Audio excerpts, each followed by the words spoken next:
Hello and good day to you. I am Miss Grace and this is Managerial Economics.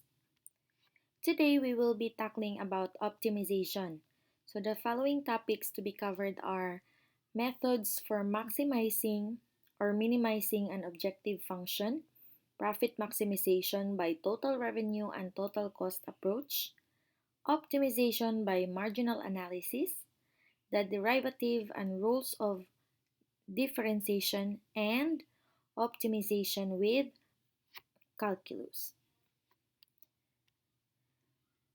So there are different optimization problems. So I will be just showing you two aspects. So an optimization problem of a consumer and an optimization problem of a business sector. So consumers make buying decisions to maximize utility, while business business they make capital investment decision to minimize cost.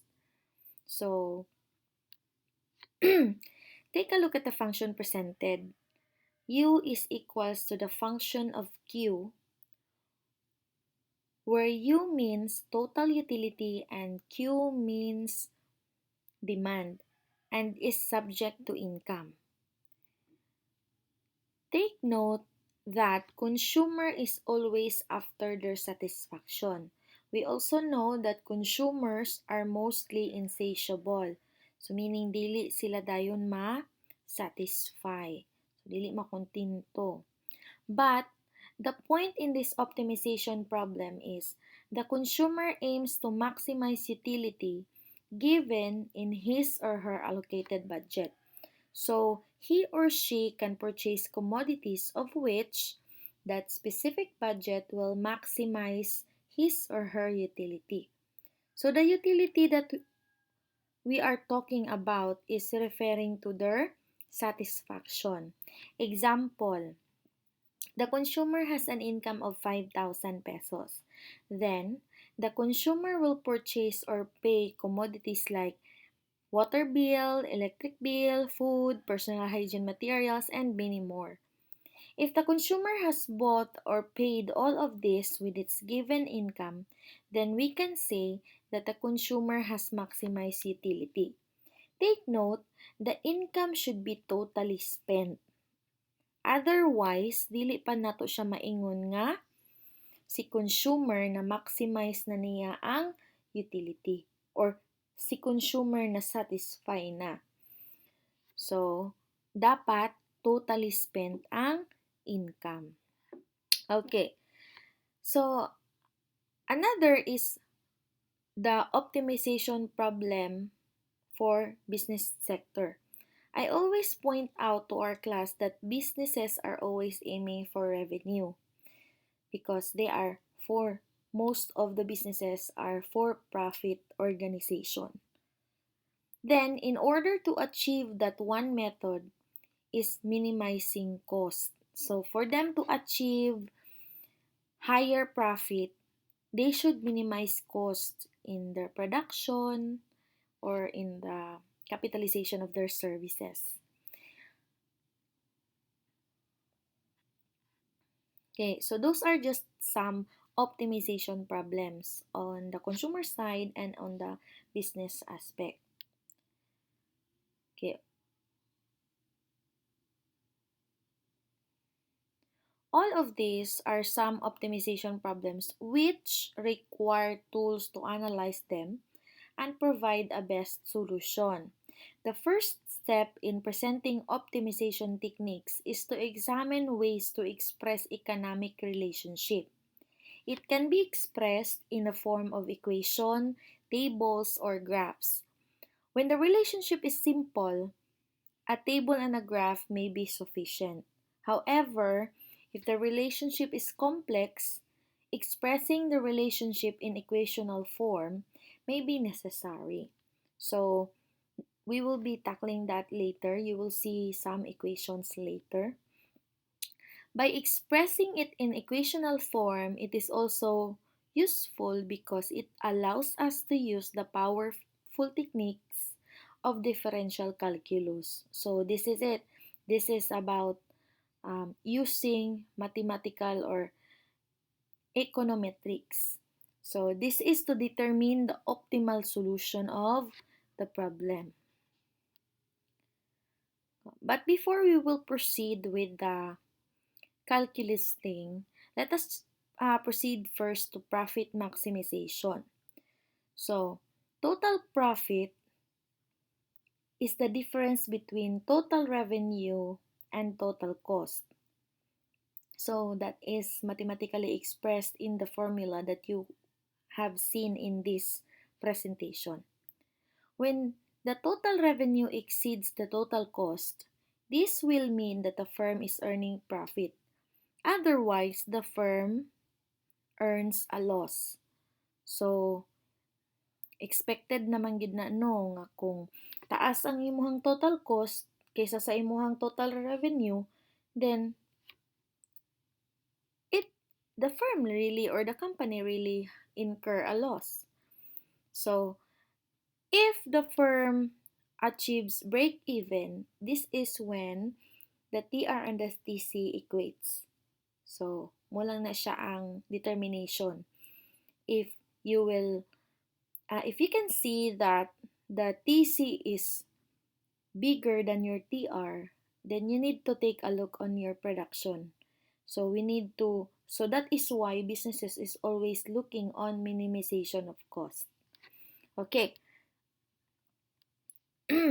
Next topic is optimization by marginal analysis. According to marginal analysis, the firm maximizes profit when marginal revenue is equal to marginal cost. So, marginal revenue, it is the change in total revenue over a change in output or sales, while marginal cost is the change in total cost per unit change in output or sales. The next presentation slide, I will show you a graphical presentation of different market structures.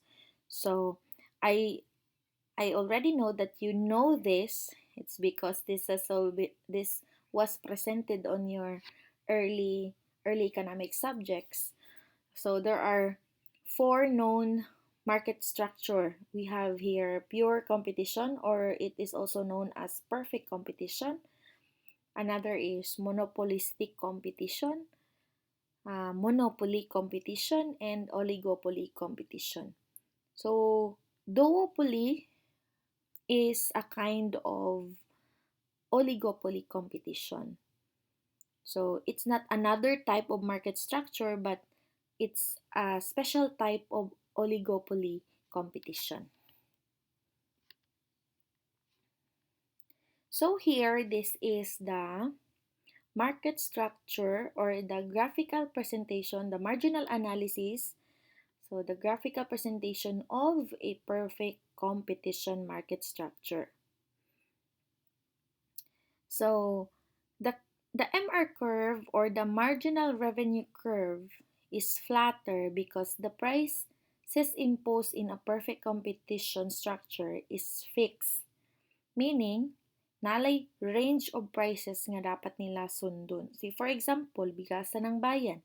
So, ang mga bugas dira, bugas sa pikas nga 160 og sa lahi pud sa tapad nga seller ug sa next nga seller diha nga nagbaligya gyapon og 160, if the range of prices should be 46 to 48 only, then at that price lang sila magbase sa ilahang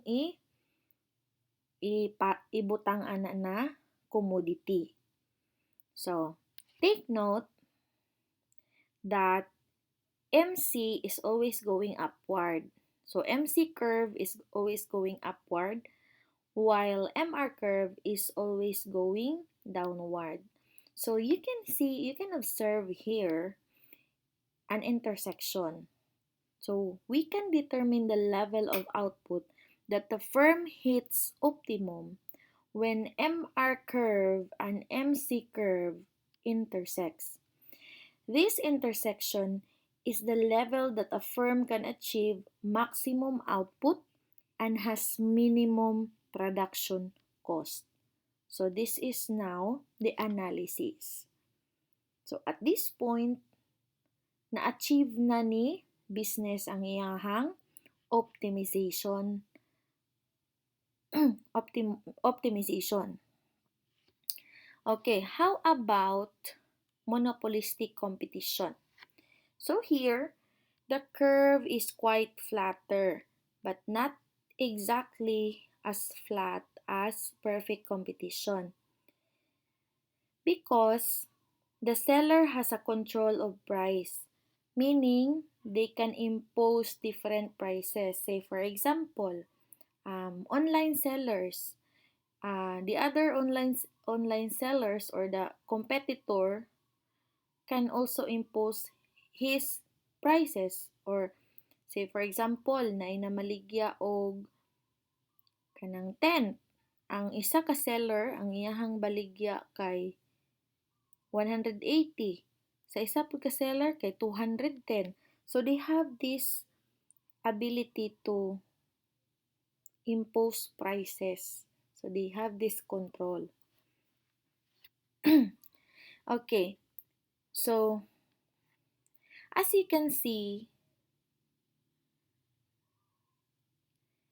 it's just the same with perfect competition, that if the MR curve and the MC curve intersects, then the firm reach optimum.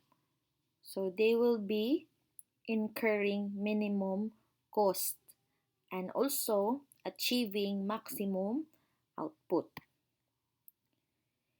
And if the MR curve is perfectly diagonal, it is showing a monopoly competition. So because seller has a very high control in price, so that is why the revenue also is perfectly inclined or perfectly diagonal. And as for oligopoly competition, you can observe the MR curve is kinked. This is because of the existence of eyeing competition. Eyeing competition class happens when a competitor is looking on the price of your offering. So for example, you are also selling the same commodity. So let's say you are selling petroleum and I am also, or the other, there is this also one firm that is also selling petroleum. So if they will take a look on how you price, it's because the competitor has observed that there is higher demand on your petroleum, then the competitor may decide on changing their price in the same level as yours for them to compete and achieve almost the same demand as your company can provide. During the eyeing competition, the MC curve and the MR curve intersects, then firms under oligopoly hits optimum. Note that this is just a simple presentation of a kink MR curve. Over time, it may create another kink, and MC curve doesn't always meet on the first kink. It will also change over time. In this market structure, prices change quickly. Example of these firms are airline companies and petroleum companies. Okay. So much with that. We will be proceeding to the derivatives and the rules of differentiation. Let me tackle this first so that you will know how to solve optimization by calculus with calculus. Kay mo man ni siya ang atong i-follow na mga rules on derivation. So this is now the mathematical aspect in solving optimization problems. First is let us have a quick review on calculus. So this is it, rules of differentiation. This is very complex for us. So here are some guide for us to understand its complexity. In solving optimization by calculus, let us be guided with the following rules of differentiation. Class, in this moment, I may speak vernacular more often to provide emphasis. Okay ba? Sige. Let us start with constant function rule. It says here that the derivative of a constant is 0 for all values of a. Looking at the function y equals to the function of x, which is referring to a constant a, then the derivative of y with respect to x is 0. In the presented example, where y is equals to 5, automatically, if you derive it, y is equal to 0. Timan-an jud nato basta whole number gani, constant na siya. Kay constant man, ingon sa rule nga the derivative of a constant is 0. Bisan unsa pa na iyang number diha, 0 gyud ang derivative ana. Klaro? Okay, good. Next rule is the power function rule. The derivative of a power function where a and b are constants. Karon class, ang a and b nga constant nga iyahang gipasabot diri is the exponents. Ang b mo na siyang exponent. Ang a could be a constant number with variable. So na siya tapad nga x or y or unsa ba. Kung basahon na to ang function nga gidefine, it is y is equals to the function of x or y is equal to ax to the power of b. Then, the derivative of y with respect to x is equal to b. So, ibaba nimo to ang iyahang exponent nga b para i-multiply nimo sa iyahang sa constant nga ax. And then, the exponent should be always minus 1. So, look at our example. The function presented is y is equals 5x. Class, di ba always na ay imaginary nga exponent ang x, which is equal to 1? Dili na siya ginabutangan kay automatic na siya nga na ay 1 nga exponent. So, sabotable na siya. Sa atong example diha, ang x, naapod na siya exponent nga 1. Then, let us derive the function given. Of course, i-follow na to ang process on derivation. The b is the exponent. To proceed with the derivation, ang exponent nga b inaog nimo na para i-multiply sa function ax. Pero, dili mawala ang exponent sa x. Ang buhaton nimo ato kay always mag-minus 1 jud ka. Sige, atong isolve ang y equals 5x. The derivative of y with respect of x equals ang x diha class, di ba naa siya'y 1 nga exponent? Inyo na siyang inaog para ibutang as multiplicator. Then, ang sunod buhaton sa exponent kay minusan og 1. So, ang itsura karon is 1 times 5x to the power of 0. Okay, 1 minus 1 is equals to 0. Karon, ang rule in math is that whatever variable that has an exponent of 0 is always equal to 1. Mauna siya nga ang sunod process is 1 times 5 times 1. Then, the derivative of y with respect of x is 5. The answer is y is equals to 5.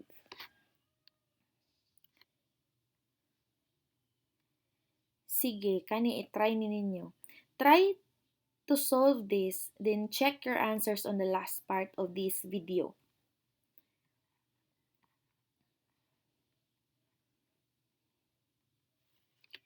Okay, the next rule is sum and difference rule.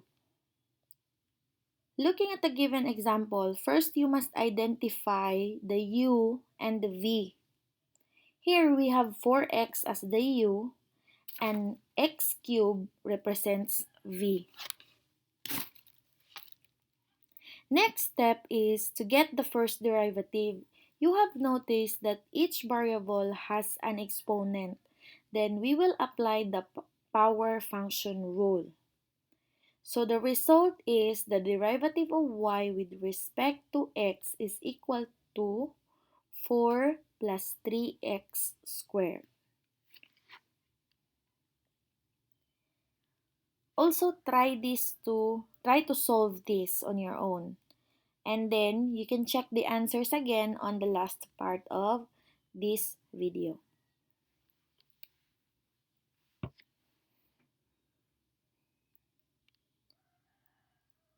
And the last rule is the product rule. Again, identify first the value of u and v. Don't directly multiply it, but instead derive the formula first.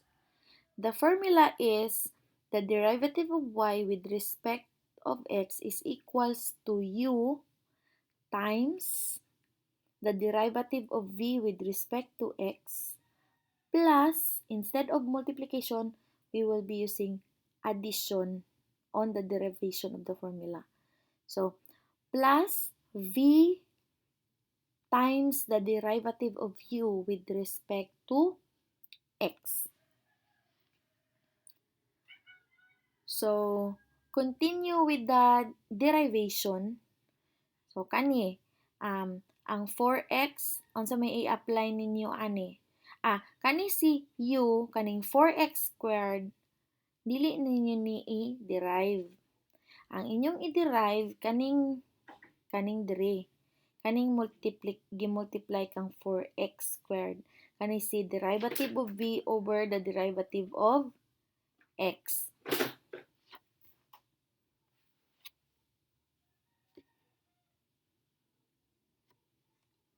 Okay. So, after that,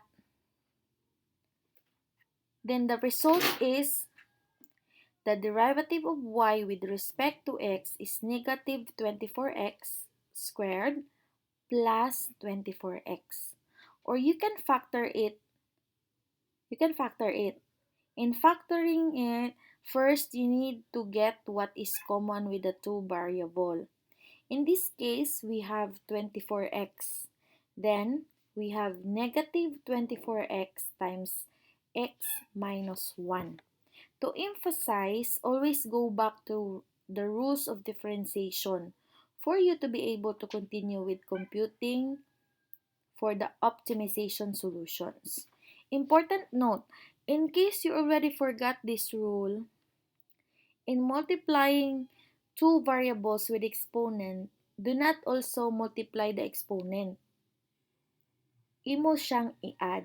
So, x times x squared is equals to x cubed.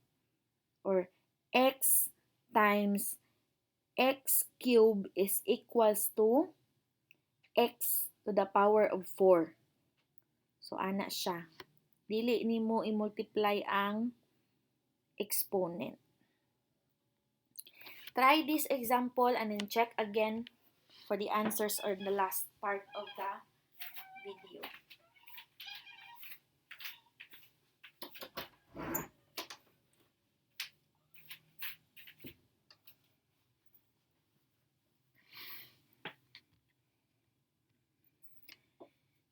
Then we proceed in the topic optimization with calculus. Here, we will apply the rules of differentiation as needed. So, dili tanan nimo i-apply nga mag-apply kag constant kung walay constant diha. Mag-apply kag product rule kung dili product rule ang makita nimo sa formula. So, Optimization seeks to find the maximum or the minimum value of a function. For example, a firm may seek to maximize its sales, minimize the total cost, and eventually maximize its profits. For a function to be at its maximum or minimum, the derivative of a function must be zero. This is equivalent to the point where the curve has zero slope. Suppose TR function is given by TR is equals to 200Q minus 20Q squared. Okay, so what you have seen here is that there is a power function rule. So we can apply in derivation, we can apply the power function rule only. So and also the sum and difference.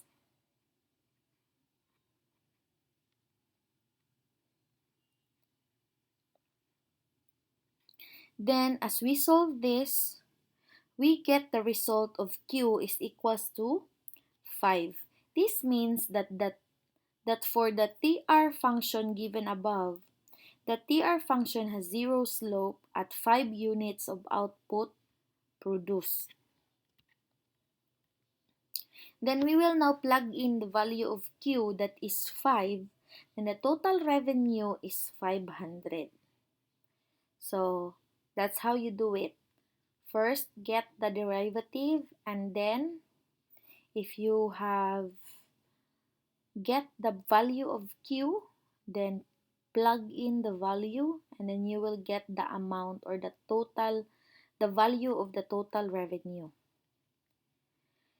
During the determination whether it is a maximum or a minimum, we get the first derivative that is 200 minus 40Q. So, asa man ni siya nakitaan kagaina? Di ba diri 200 minus 40Q. This is the first derivative. Then, to proceed, so we will be determining if it's a maximum or if it's a minimum. Since the second derivative is negative 0, so i-derive naman po nimo ni siya. So, what you have seen here, unsa man nga derivation or rules of differentiation ang inyong i-apply dire. So, ang i-apply dire is constant rule o power function rule. So, di ba na may 200 which is a constant number? So, that is why 0 na siya diha sa ubos. And then, how to do this power function rule? So, di ba na imaginary nga exponent? So, i-down ni mo ng iyang exponent, then times the 40, and then Q, isa raman yung exponent, 1 raman, minus 1 gihapon ka. So, muni ang ni-result 3 And then, the total result of the second derivative of total revenue with respect to the second derivative of Q is equals to negative 40. So, kay negative man, it means maximum. So, kung positive pud na siya, it would mean minimum. Pero, all of the time, ang result gid niya kay negative.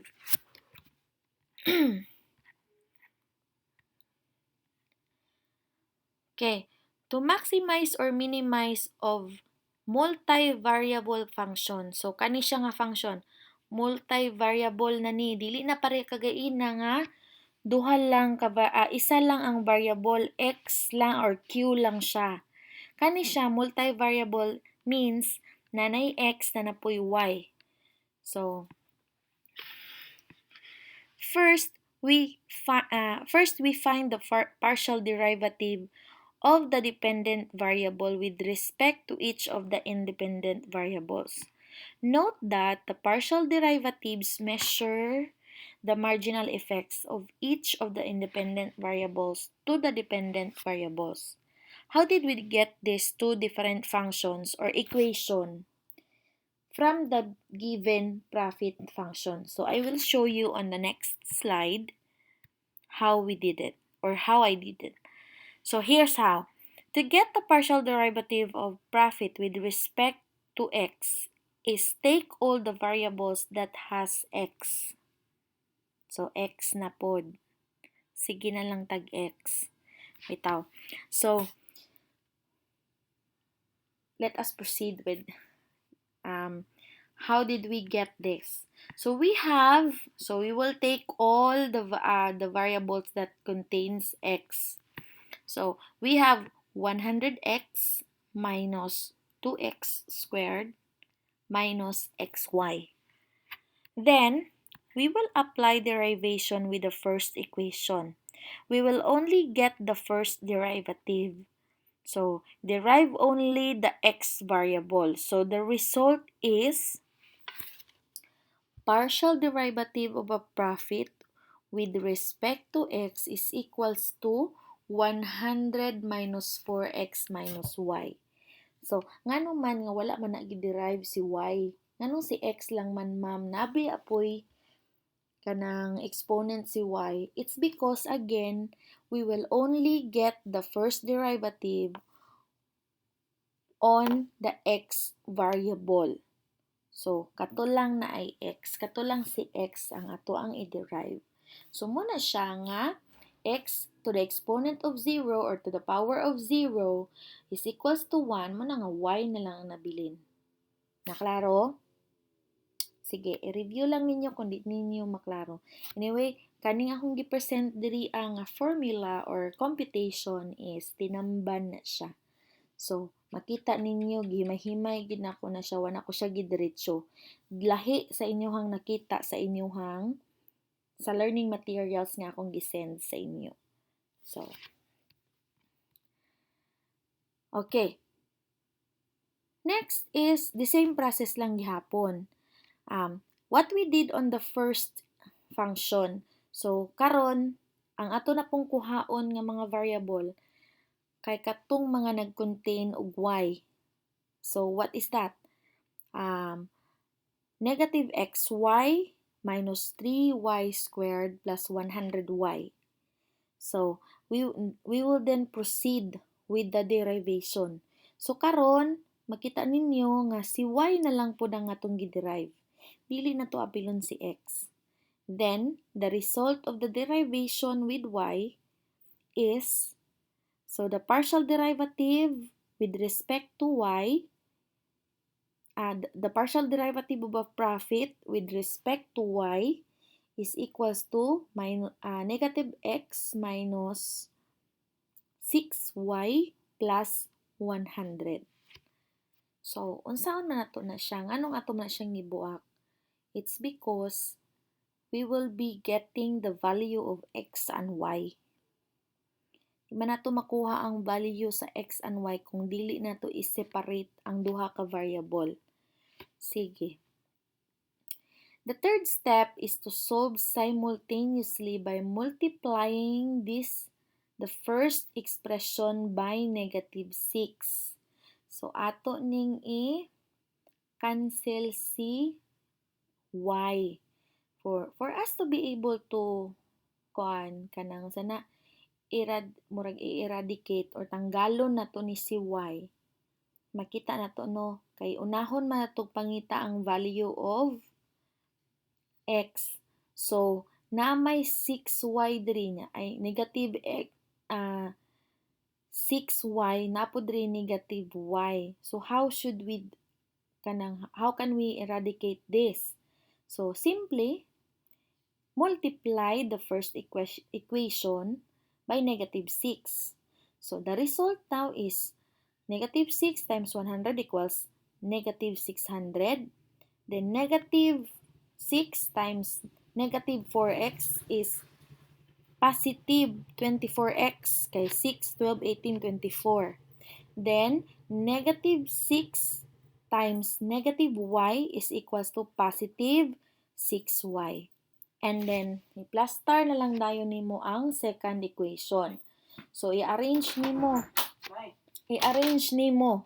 positive 100 O niya, iuna nimo butang ang positive 100, then si negative x, diri, tapos si minus or negative 6y. So, we can now eradicate the y value. So, di pa man nato siya masolve. Masolve na to na siya later. So, with that, we can proceed to the addition. So, negative 600 plus kanang 100 is equals to negative 500, and then positive 24x minus x is equals to positive 23x is equals to 0. Equation manino. So, after that, ato na dahil isolve ang value sa x. So, continue. Ibalhin lang nimo ni si 500 dito sa pikas, and then you can get the value of x, which is 21.74. Then, we will proceed with solving the value of y. So, in solving the value of y, we can just use any of the two equation. So, parehara na siya. Ang result ana kay murag gyapon ni nga amount. So, 100 ang atong gamiton kay katong second equation. So, karon ang atong makuha ani na result kay na ni siya. Y is equals to 13.04.